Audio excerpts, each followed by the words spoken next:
ගොඩාක් රසට කරවල එකක් තෙල් දාමුද. මම මෙහෙමයි තෙල් දැම්මේ. ඒ කියන්නේ ඉස්සලා මම කරවල ටික බැදගත්තා. මොකද කරවල ටිකක් වැඩිපුර බැදෙන්න ඕනේ. ඒ නිසා ඉස්සලාම කරවල ටික බැදගෙන ඒකට ලුණුයි පොඩි කපාගත්ත ලීක්සුයි එකතු කරා. ඒකල්ලා මෙන්න මේ විදිහට පොඩ්ඩක් කවලම් කරන්න තෙලේ බැදෙන්න. ඒකල්ලා දැන් කරවල ටික ගොඩක් බැදිලානේ තියෙන්නේ. ඇති වෙන මට බැද ගන්න පුළුවන්. ඊට පස්සේ මම කරවල ටික අයින් කරා.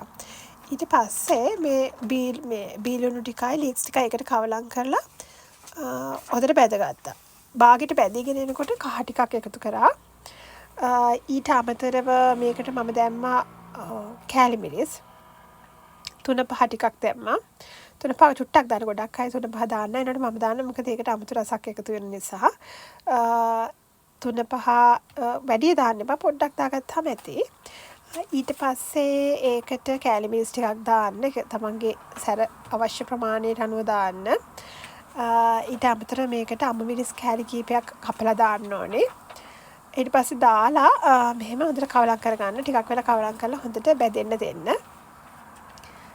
මොකද මේ ලීක්ස් එකම හොඳට බැදුනහම තමයි ගොඩක් රස. ඉතින් මේ ටිකක් වෙලා බැදුනට පස්සේ මෙහෙමයි. තාමත් හොඳට බැදිලා නෑ ඔයාලට පේන විදිහට. අන්න දැන් නම් ටිකක් හොඳට බැදිලා තියෙන්නේ. ඊට පස්සේ මම ටිකක් හොඳට බැදුනට පස්සේ ආපහු අර කරවල ටික මේකට එකතු කරනවා. මොකද එතකොට අර කරවල අර මික්ස් වුණාට පස්සේ අර ඒකේ තියෙන ලුණු ටික හැම මේ මිශ්‍රණයට එනවා. ඒ කියන්නේ අපේ ලුණු ඒ බැදුමට එකතු වෙනවා. මේ දැන් මම කියන්න ඕනේ දෙයක් මේකේ අර අපි කරවල එකතු කරන්න කලින් ඔයාලට ඕන නම් පොඩ්ඩක් ලුණු දාගන්න. හැබැයි ගොඩක් දාන්න බෑ. මොකද කරවල වල ගොඩක් ලුණු තියෙන නිසා.